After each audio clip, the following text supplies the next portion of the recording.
So persistence, once you've taken your first step, keep getting up every day and taking your next step. Hello and welcome to the Heal Yourself with me, Sarah Dawkins podcast.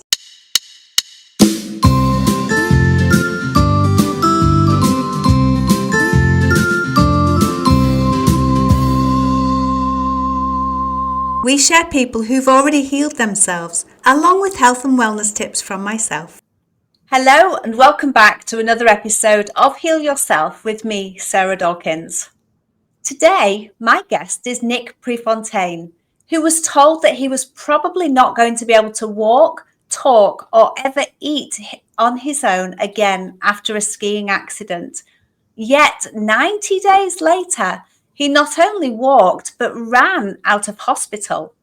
Nick developed the STEP program to help people to get through their own trauma, life challenge, or crises, and enables them to thrive for the rest of their lives. So welcome to the show, Nick. So excited to be here, Sarah, and even more so now that we shared a little bit. We were talking offline before we got started, and really resonate with what you're doing here. So I'm excited. Thank you. Thank you so much. So I've shared some of your story, obviously, from your bio, but would you like to share with our listeners how you've healed and what happened?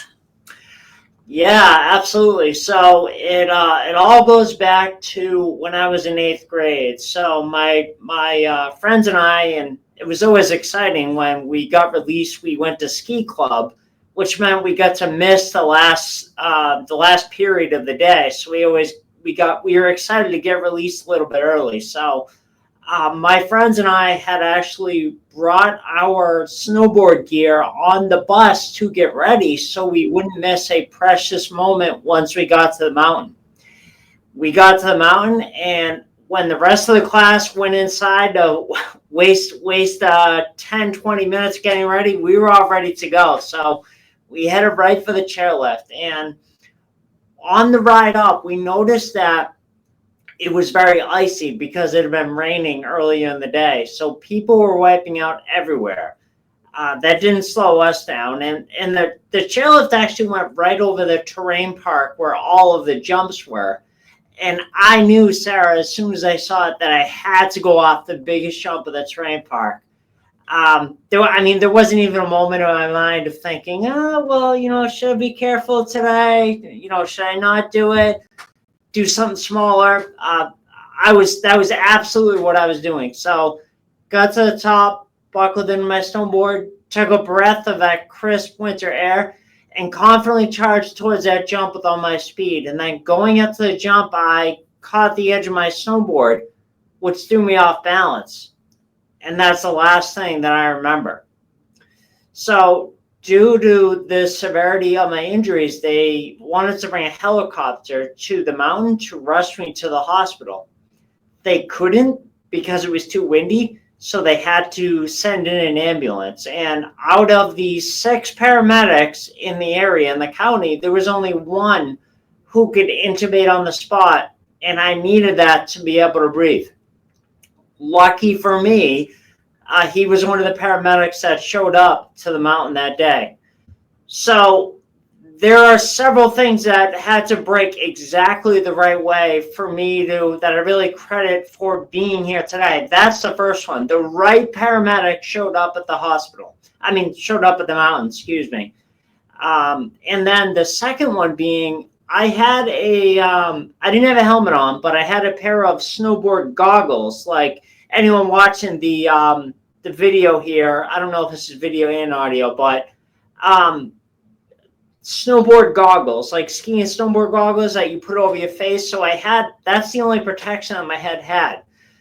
So I learned that not only did they brace my initial impact, as I continued to roll down the mountain and continued to hit my head, I learned that not only did they do that, they moved to cushion each blow as I continued to hit my head. And I wore some pretty big goggles with a lot of padding. I never would have fathomed that I would need them to brace my fall. And the school had to get in touch with my parents and have them meet me at the hospital. So all they knew was that I had been in an accident. And when they both got to the hospital, they were totally shocked to see how rough of a shape I was in. I mean, my head and shoulder where I made the initial impact were bruised beyond comprehension. And the doctors actually had to drill a hole into my head to insert a shunt to relieve the pressure. And without it, the pressure could have gone up and I would have died. So, I mean, the third thing, and this is probably the most important thing. The only people that were allowed in my room, in my intensive care unit room, in the emergency room, were my parents. So the doctors, I was out. Listen, I was out for the count. I was in a coma. However, the doctors came into my room to share the news with my parents, and they started to say right in front of them what happened and what the prognosis was and everything. And my mom stopped them. And she said, no, not in front of him, because she understood that even though I was in a coma, I was still taking in information. So she made the doctors step outside my room. And then once they were outside my room, that's where the doctors shared that I'd been in a snowboarding accident. I was in a coma. They weren't sure how long it was going to be. And there was a good chance, a strong likelihood that I probably wouldn't, even if I came out of the coma, they weren't sure how long it was, that I probably wasn't going to be able to walk, talk, or eat on my own ever again. And my parents, just to their credit, they took the information, thanked the doctors, and then just allowed me to treat it like any other situation. So this was no different than any other challenge that I had faced up to this point in my life. So because none of that got through to my mind, whether subconsciously or unconsciously, I still to this day confuse those two. Anyway, it didn't get through to my mind. So I was in a coma for 3 weeks. I don't remember a month because it was a partially induced coma because they had to wait for the swelling to come down in my brain. And it was at this point that I started to unknowingly use a system to not only make a full recovery, but run out of the hospital. And that's what I teach to this day. Both in my keynotes, Step video series is the only product I have at this point, and my one-on-one work with clients. That's the STEP is an acronym. It stands for support. So make sure that you have the support of your family and friends right from the beginning. This is going to have you falling back on relationships that you built prior to your setback. So where this comes into play, the next letter is T. That's trust. So trust that once you take your first step, your next step is always going to be available to you. And this is also about trusting this call, that voice, that calling that you have inside of yourself. Follow it. So the way that I always like to illustrate this is it was right around this time when I was transported to the rehab hospital, when I was still in pretty rough shape. I mean, I was still in a wheelchair. I still couldn't really talk. I wasn't audible. If at best it was probably a whisper. And I can remember sitting in my wheelchair, not really being able to talk, and overhearing my parents talking with my team of doctors and therapists. And they were saying, okay, what do we need to do to make sure Nick makes a full recovery? I heard in the back of my head, you're going to run out. So then I was able to run out of the hospital, that is. So then I was able to communicate that to the rest of the team and make that our goal. And that's where my company name comes from, Common Goal. So I was able to communicate that to everyone, and that became the goal that everyone was shooting for. E, back to the acronym, E is energy. So maintaining your energy allows your body's natural ability to be able to heal itself. medication has the potential to get in the way of that. I mean, obviously within reason here, that first night in the hospital cost $250,000. So if it wasn't for modern medicine, I wouldn't be here today. However, there is a use, time, and place for everything. So a month after my accident, when I came out of the ICU, was a time that we needed to allow the body to heal itself. And I don't go into this much detail all the time, but I really want to here because I think it's important. The doctors, so after I was transported to the rehab hospital, my parents knew of wanting to get me off of the medication and allow the body's natural ability to be able to heal itself. And I wasn't cleared to walk yet. So I woke up in the middle of the night, and I always had either my dad or an uncle or my grandfather stay with me during the night. And I wasn't able to get whoever was there that night. I wasn't able to wake them up and get their attention to help me to the bathroom. So what I did, I hobbled my way to the bathroom. Like I said, I was within a week or two of being able cleared to walk. However, I wasn't cleared yet officially by the therapist. So the hospital found out the next day, and they freaked out. Like, well, we can't have this liability, and he could fall and hit his head again, and everything. So they're like, what we're going to do is give him this many cc's of this medication, that many cc's of this other medication before bed, and that should calm him down so he's able to sleep throughout the night. And my mom heard this, and she said, no, you're not. Just ask him not to do that. So they asked me not to do that, and nothing, thank God, thank goodness, nothing bad happened. I didn't fall or anything like that. So that was really important, though. And then P, the last letter of the STEP system, is persistence. So persistence, once you've taken your first step, keep getting up every day and taking your next step, no matter how small. And by continuing to move forward every day, you are building an unstoppable momentum. So if you fast forward less than 60 days after being transported to the rehab hospital, I realized my goal of running out of the hospital, and that was a start. Really, I tell people all the time, that was really the start for me. It wasn't the end by any means. I still had a long road to go. I had another 6 months of those three therapies, the physical, occupational, and speech therapy.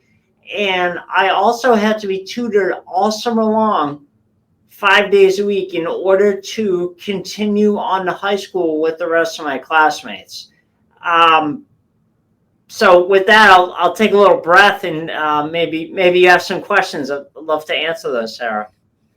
Absolutely. What a journey. And I'm making a huge assumption now that you broke lots of bones, and that's why you were bedbound and wheelchair bound. No, I didn't break one bone. You're kidding me. I drank a lot of milk. I had a lot of cereal. Wow. Yeah. How fabulous is that? My head and shoulder were like out to here, but I didn't break anything. No. That is amazing. So the reason the doctors and nurses didn't want you to walk was purely because of your head injury then, not because of broken bones.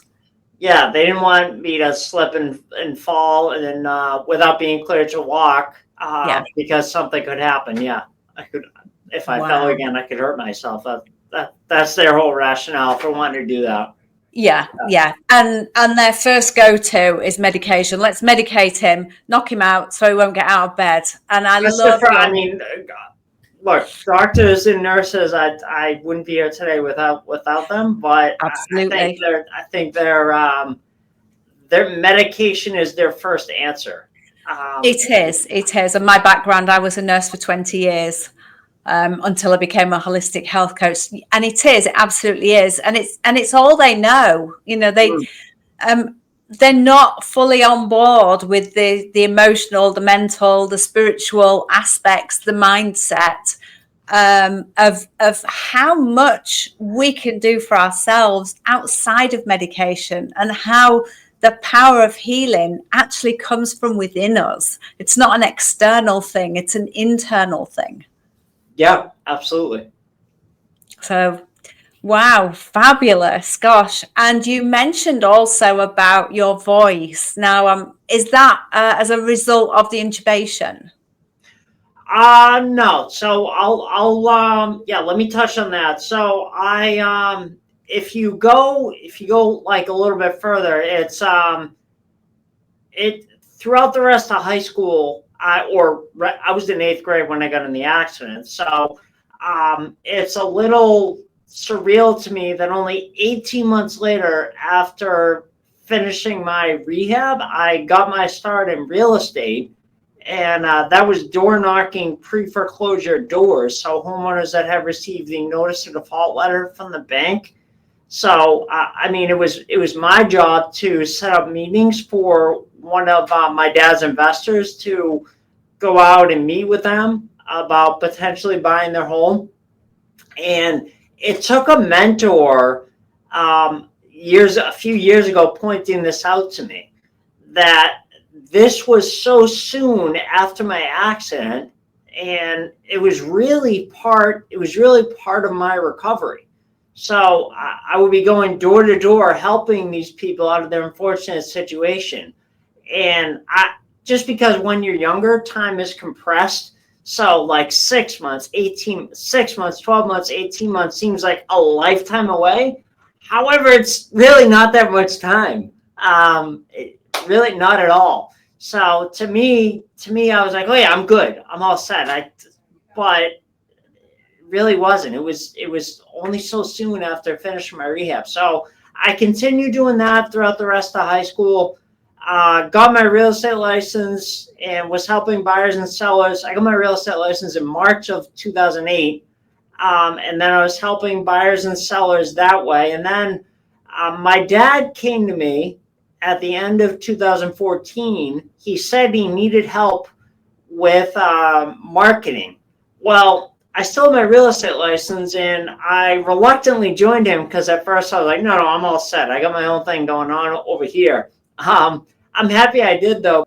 All throughout that time, so we've been holding annual events since 2016, where we have associates all over the country, where I've always had the opportunity to share my story on stage. And it's maybe been 10 minutes here, 15 minutes here, 15 minutes there, rather. And ever since I graduated from high school, Sarah, I've always had this voice in the back of my head that's always saying, yeah, okay, great. Like, I'm glad you're doing well with that. But what you really need to be doing is helping trauma survivors through their trauma and then thrive with the rest of their lives. So that's always been there. And part of that, a big piece of that, actually the first piece, which I left out when I shared that, is you need to be telling your story from stage and helping people do their trauma and thrive with the rest of their lives. So because of our events, with Smart Real Estate Coach, with my dad, and like joining him as an investor in 2016, we've been holding those since 2016, usually once or twice a year. And I've always thought, oh, okay, I'm doing that. I'm listening to that voice. I'm scratching that itch because I've been able to share my story at our events. Well, it took until someone saw me speak and approached me. It was still back here. Someone approached me. I didn't go away, that voice, from doing this. I just thought I was okay. It like kind of got quieter when I was doing this speaking at our events. Well, after hearing me share my story in 2019, and at this point, my voice was strained. It was almost like it was like hard to get the words up. That's kind of what it sounded like. I had a lot of tension in my throat, and it's something that I developed after I ran out of the hospital. So I developed this voice challenge back in 2012. And I started seeing, for the sake of time here, I'm not going to go too in depth, but I started seeing a voice specialist. I wound up at a voice specialist office in Boston in August of 2013. And I started getting Botox injections into my throat, along with their higher level voice therapists that they had, like even more than just a regular speech therapist, like a higher level than that. And in conjunction with the Botox, I was able to retrain my throat muscles back to how they were before I developed any issues. So as you can tell, I don't have any issue with my voice right now. And it took me sharing my story on stage from 2016, 2017, 2018, 2019. So I was sharing it again at our event in September of 2019. And that was the longest time that I had done to that point. It was maybe 15 or 20 minutes. And to me, that was a huge deal. I was like, oh my God, and I really thought I was okay. I'm listening to that inner voice, that inner guidance by sharing my story. However, that wasn't 100% true. So this person approached me after hearing me talk, and I was still in the final throes of my voice issue. And she said, I'm not trying to steal you from your dad and your family real estate business, your family real estate company. However, if you're ever looking to fine tune your message and bring it to another level so that you're able to have maximum impact, I can introduce you to a few coaches and mentors that have helped me get started along my path. Well, I always hung on to her card because I still wasn't ready. Because if you remember, my voice was still kind of strained. I was still dealing with that voice issue. However, like I said, I always hung on to it because I'm like, someday, once this is done, I'll reach out to you. So it got to May of 2021, and I reached out to her. And I said, okay, I'm ready. What should I do? She introduced me to her mentor, who became one of my mentors and coaches. And I shared with her what I was looking to do. And she said that, I said, is that possible? She said, absolutely. I said, all right, what do you think I should do? She said, the speaker salon. I was like, what's that? So you commute to New York City for 6 weeks in a row, and you get to work on stage with up to 10 or 15 other speakers. And then on the final week, at the Triad Theater in New York City. So on the final week, week 6, you perform for influencers, TEDx organizers, event organizers, people who book speakers that are looking for speakers to fill their programs and their stages. So I said yes. And really, I share that story just because it's all about like following that voice. And we all have that voice. We all have that voice inside of ourselves. And by listening to that, like I said, I didn't even know what a speaker platform was. Prior to Trisha, like the best that I'd done is maybe tell my story for 15 or 20 minutes on stage without any notes. And I was like, oh, that's, I'm all set. That's pretty good. Now I share my keynote, versions of my keynote, for brain injury associations all over the country, mostly at their annual events, and also other organizations that support individuals that are going through trauma.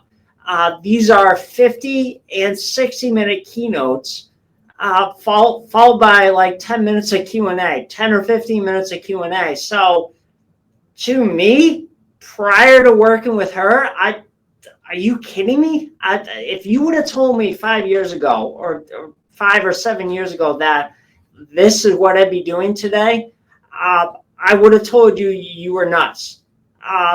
but all my work with her is really led me to what I'm doing today. It's really 80 to 90% of my day right now, and I'm so happy to be doing it. And also inspiring people and helping people that are going through a health challenge or a trauma all throughout the time. And can I come in there and ask, is it possible that you developed the voice issues because of the conflict going on inside of you? Because you'd left school and become a real estate agent, and then you'd worked with your dad, but all along you had that voice going, Nick, you need to speak from a stage, you need to share your story. And is it possible there's some conflict going on that affected how you spoke out in the world? Yeah, absolutely. Absolutely. There's multifaceted of this too. If you or anyone who's listening is familiar with the chakras all throughout the body, the throat chakra is, and this isn't just chakras. This is like a number of different like beliefs and like methodologies and everything. This is like your communication, the communication. I mean, I don't think it's an accident that that's what happened. I mean, Sarah, and this is what the specialist said to me, the voice specialist, Dr. Song. He said to me that, no, I wasn't like making that up. That's his name. Dr. Song is the voice specialist. I always thought that was funny, but he's a brilliant guy. I'm blown away by him. He said to me that he's not sure that they're related. My accident and the voice issue. However, I know within myself from what I've learned about everything, because I learned a lot about myself going through this process. And so when I got in my accident, the entire left side of my body was paralyzed.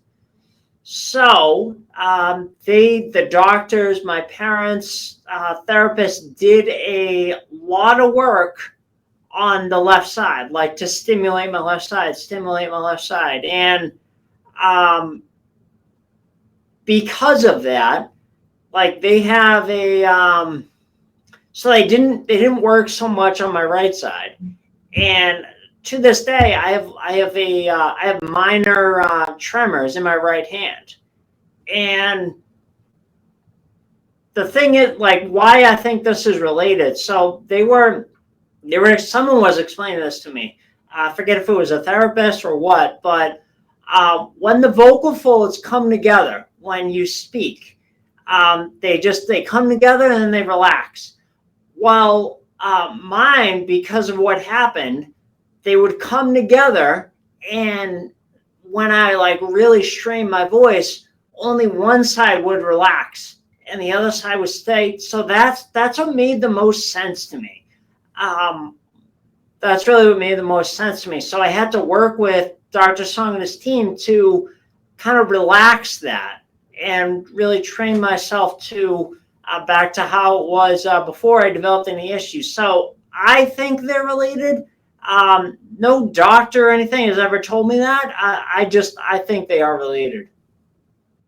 Yeah, and I'm the work I do with people is metaphysics. So it's about emotions being trapped in the body. And I had an underactive thyroid and didn't speak out because our throat is, as you rightly said, our throat is linked to our throat chakra. Mm-hmm. And it's to do with speaking out or not speaking out, as the case may be. So there's a lot of issues held in our voice, in our throat, because we're not saying what we want to be saying, or we're not saying to be able to do and take action. We're sort of swallowing our words and holding on to that, which causes us throat issues. Absolutely. I think it's all related. 100%. It is for sure. So thank you for sharing all that. And for anybody going through any of what you've been through in hospital and with your voice, what's one tip that you would share with that somebody to help them on their own healing journey? That's a great question. I would say that because when I was going through it, I wasn't focusing on saying, okay, like I'm doing the step system. So what letter am I working on today? It was just I got up every day, whether figuratively or I actually got up. I just every day was okay. What's my next step? And I think, and even though the people that I work with one-on-one is just, okay, what do I have to deal with today? What is in front of me? Because it can be overwhelming if you think about everything that you have to accomplish. So just worry about what's in front of you today. Just do a good job with that. And then once you get there, your next step's going to be available to you. And I would say that in addition to that, Sarah, if I could say this, that especially early on, and I've used this throughout my life, I use this with starting this company, Common Goal, is early on, you have to be doing something, anything. I'm not saying like a 6, 8 or 10 hour day or anything working, but you have to be doing something every day. And that's going to help you build an unstoppable momentum that will carry you through the tough times. And there will be tough times. So you're kidding yourself if you think everything's going to go through rosy. You have to build that momentum to help carry you through. And that sounds very much like mindset work. Believing that you can do it, that you've got the ability to do it, and pushing yourself to do it. Absolutely. Fabulous. Thank you. And where can people find you, Nick? Sure. So a couple of things. I know I touched on a little bit the work I'm doing with Smart Real Estate Coach and my dad. I'm still involved. It's still our family real estate business. Just because I've been doing it for so long, it doesn't take a lot of time to do it. So if anything, even though it was only a snippet, what I mentioned interests you or piques your interest in that, you can check out our website for that. That's smartrealestatecoach.com. And if you scroll down, you can get registered for a free master's class. And that's going to teach you all about how we buy and sell creatively on terms, as what we like to call it. And if by the end of the master's class, if it's a fit for you, because it's not a fit for everyone, you'll be able to take action, take your next step on that. Now, you've been so gracious to host, Sarah, have me on the show and let me tell my story. So I could say this, that you can go. So what we covered is just really a 10,000 foot view of the step system. So if you go to my website, nickprefontaine.com/step, you'll be able to download the entire step system for free today. And that's going to teach you all about support, trust, energy, and persistence.